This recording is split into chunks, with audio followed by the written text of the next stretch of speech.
હું સુહાના લેવા અને તમે સાંભળી રહ્યા છો હેક એલર્ટ, જ્યાં આપણે વાત કરીશું સાયબર જોખમો અને તેનાથી કેવી રીતે સાવચેત રહેવું તેના વિશે. આજના ડિજિટલ યુગમાં આપણે મોબાઈલ, સોશિયલ મીડિયા અને ઓનલાઈન ટ્રાન્ઝેક્શનનો રોજબરોજ ઉપયોગ કરીએ છીએ, પણ એની સાથે જ આજે સાયબર ફ્રોડના કેસ પણ વધી રહ્યા છે. આજના એપિસોડમાં આપણી સાથે જોડાયા છે શ્રી રવિ સુથાર, જેમણે સાયબર સિક્યુરિટીના એક્સપર્ટ છે, જેમને સારું એવું નોલેજ છે. સાયબર સિક્યુરિટી એટલે સાયબર સિક્યુરિટી એટલે કે આપણા કોમ્પ્યુટર કે મોબાઈલ કે ઓનલાઈન ઇન્ટરનેટ પર રહેલી ડિજિટલ માહિતીને સુરક્ષિત રાખવાની પ્રક્રિયા છે. ટૂંકમાં સમજાવું તો કે આપણે ઘરમાં ચોરી થાય છે, ચોરી ના થાય તેના કારણે આપણે તાળું મારીએ છીએ ઘરમાં, જેનાથી ઘર આપણું સુરક્ષિત રહે. એવી રીતે આપણે જે સાયબર સિક્યુરિટી છે, ઓનલાઈન રહેલી જે માહિતી છે એને હેકર્સ અથવા વાયરસથી બચાવવાની પ્રક્રિયા છે. આજકાલ કેવા પ્રકારની છેતરપિંડી થાય છે અને લોકો કેવી રીતે આમાં ઇઝીલી ફસાઈ જાય છે? આજકાલ હમણાં ફિશિંગનું બહુ વધારે બધું વધી ગયું છે. ફિશિંગમાં તમને કહું તો કે લોકો ફેક SMS પર રિએક્ટ કરી લે છે, અનનોન કોલ્સ પર રિએક્ટ કરી લે છે. જેમ કે કોઈ બી અનનોન લિંક હોય એના પર ક્લિક કરીને પોતાની જે માહિતી રહેલી છે ઇન્ટરનેટ પર કે મોબાઈલ પર એ ઓટોમેટિક હેકર્સ પાસે પહોંચી જાય છે. અને પ્લસ કે બીજી વસ્તુ તો કહું ને કે આ વસ્તુ એ ટ્રસ્ટ પર આધારિત છે. મતલબ કે અન્ય લોકો પર વિશ્વાસ કરીને એના પરથી પૈસા છીનવી એના પરથી માહિતી લઈ લેવી એ ફિશિંગ છે. બધા આ પ્રકારના સ્કેમ થોડા આજકાલ બહુ વધી ગયા છે. લોકો કઈ એવી ભૂલો કરે છે જેના કારણે એમના પૈસા કે બેંક એકાઉન્ટ છે જોખમમાં મુકાઈ જાય છે? લોકો હમણાં તો આજકાલ તમે હમણાં સાંભળ્યું છે ઘણા બધા સ્કેમ વધી ગયા છે કે કોઈના કોલ આવે છે, કોઈના વિડીયો કોલ આવે છે, કોઈ બી પોલીસ છે, કોઈ બેંક વાળા છે, કોઈ બી અનનોન મેસેજ કે લિંક આવે છે જેના પર ટ્રસ્ટ કરીને એ વસ્તુ પર વિશ્વાસ કરીને એ વસ્તુને આગળ પ્રોગ્રેસમાં આગળ કન્ટિન્યુ રાખે છે. જેમ કે કોઈનો કોલ આવે છે અર્જન્સીમાં કે હું પોલીસ સ્ટેશનથી બોલું છું, આ XYZ કંપનીમાંથી બોલું છું, તો અર્જન્ટલી મને તમારો OTP આપો, અથવા તમારી રહેલી પાસવર્ડ આપો, તો જેનાથી કારણે આ વસ્તુ હું સોલ્વ કરી શકું. તો તમે આ વસ્તુ નહીં આપો તો એકાઉન્ટ બ્લોક થઈ જશે. આવા હેક્ટિક વસ્તુથી લોકો પરેશાન ગભરાઈ જાય છે, જેના કારણે લોકો ગભરાઈ જાય છે, તેના કારણે વસ્તુ શેર કરી દેશે અને એ વસ્તુ હેકરને ફાયદો બની જાય છે. તેના કારણે હેકર્સ ઈઝી થઈ જાય છે કે આ વસ્તુને ઇન્ટરનેટ લઈને વસ્તુ ડેટા ઇન્ફોર્મેશન ચોરી કરી શકે છે. આ વસ્તુમાં શાંતિથી તમે વિચારીને તમે શાંતિથી કોઈ બી વસ્તુ કરી શકો છો, તો તમે સારી રીતે એનાથી બચી શકો છો, બધા કરી શકો છો. અત્યારના જે યંગ યુવાનો છે તેમને કયા પ્રકારની સેફટી રાખવી જોઈએ? હમણાં જે યુવાનો છે એમાં મોસ્ટલી બધી ઓનલાઈન વસ્તુ જ કરે. જેમ કે ઓનલાઈન પેમેન્ટ થઈ ગઈ, ઓનલાઈન ગેમ્સ રમે છે, ઓનલાઈન ઇન્સ્ટાગ્રામ, સોશિયલ મીડિયા પર વધારે એ લોકો એક્ટિવ રહે છે.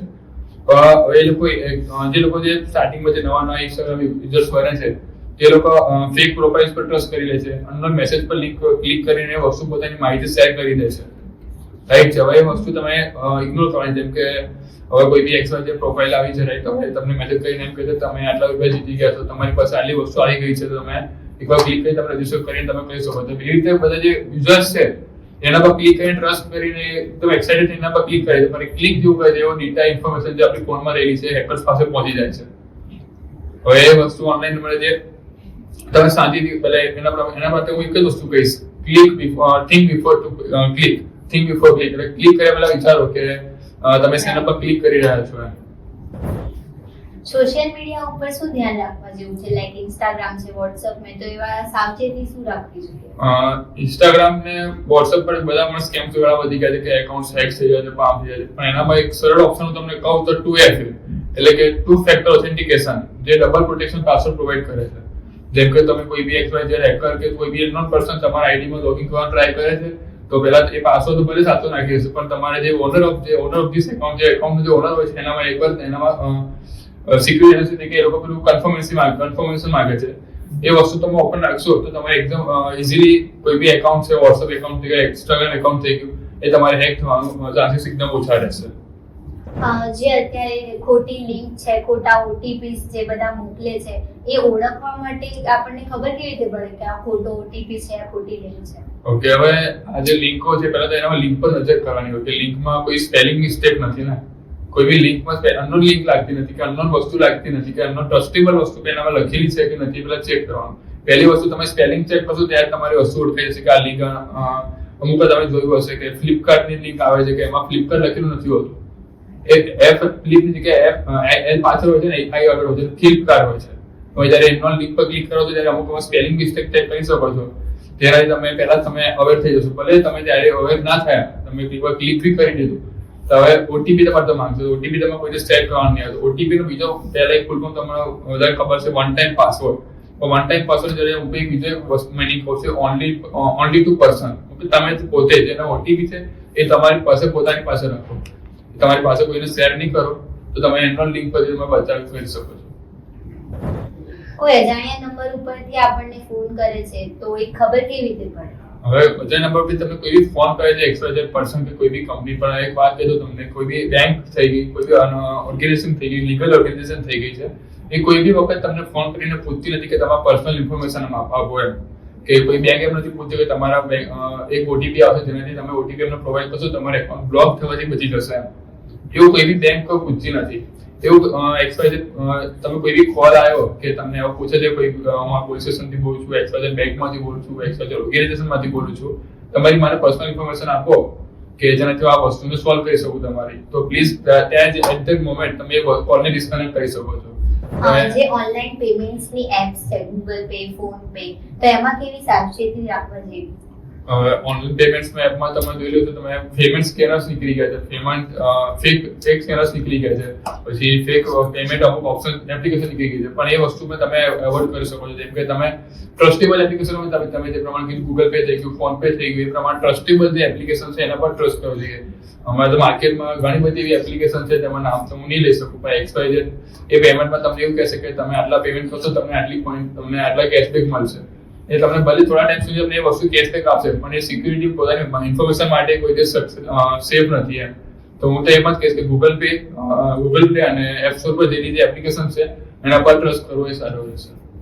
અકાઉન્ટ હેક થઈ જાય છે તો સૌથી પહેલા કયા પગલાં લેવા જોઈએ?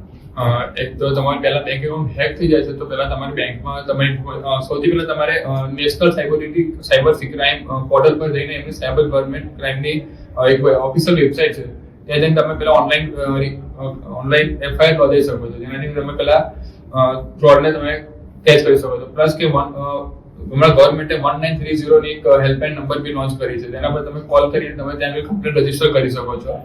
અને તમારી રહી રીતે તમે જે બેંકમાં એકાઉન્ટ છે ત્યાં બેંકમાં તમે ઇન્ફોર્મેશન આપીને તમે કહી શકો છો તમારી ટેમ્પરરી એકાઉન્ટને બ્લોક કરાવી શકો છો. પ્લસ કે ટેમ્પરરી એકાઉન્ટને બ્લોક કરાવી શકો છો, અને જેનાથી તમે જે સ્કેમ્સ વાળા પૈસા ચોરાવાના ચાન્સીસ છે ત્યારે ઓછા થઈ જશે.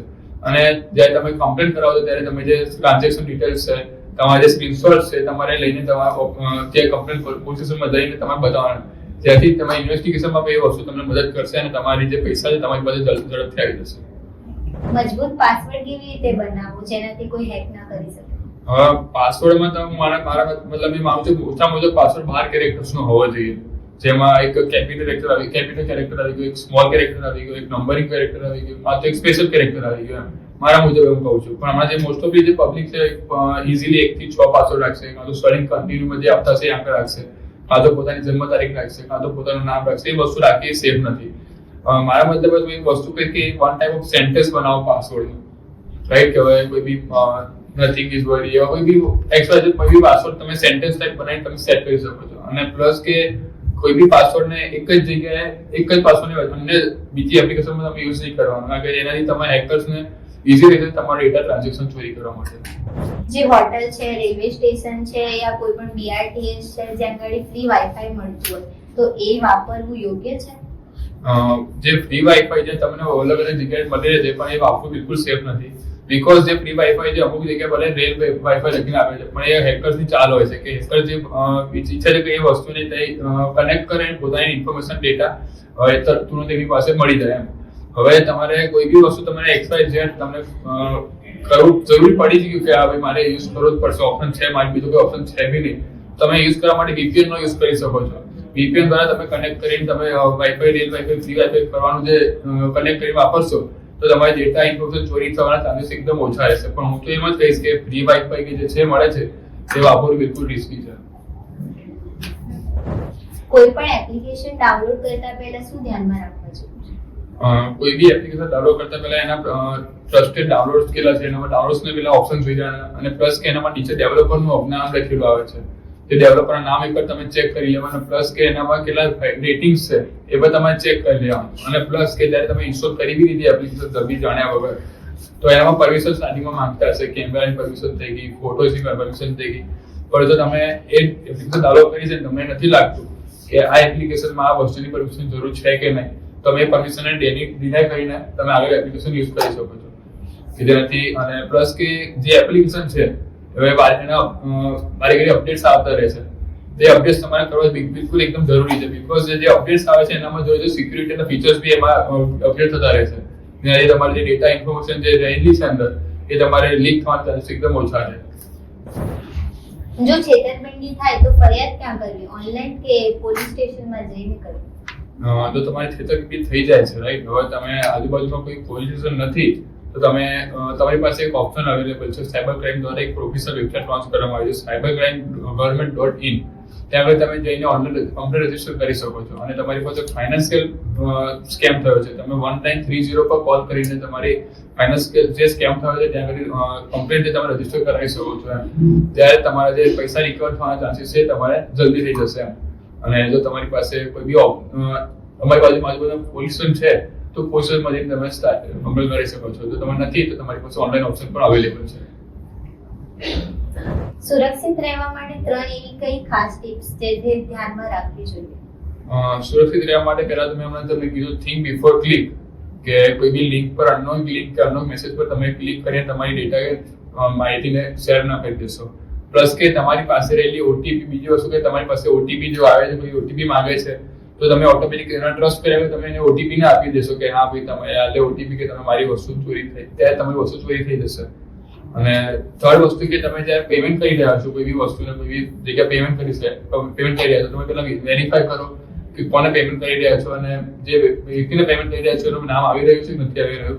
તેના કારણે તમારો ફાઇનાન્શિયલ સ્કેમ થવાના બી ચાન્સીસ એકદમ ઓછા થઈ જશે. એક સામાન્ય માણસ જ્યારે ટેકનોલોજીનું એટલું જ્ઞાન નથી તો એ કેવી રીતે સુરક્ષિત રહી શકે છે? સામાન્ય માણસ જે છે હમણાં જે સ્કેમ્સ વધી ગયા છે, પણ એ વસ્તુ તમારે સુરક્ષિત રહેવું હોય તો હું એક વસ્તુ સોલ્યુશન આપીશ કે જે અનનોન મેસેજ થઈ ગયા, અનનોન લિંક થઈ ગયા, એના પર ટ્રસ્ટ ના કરવો જોઈએ એમ.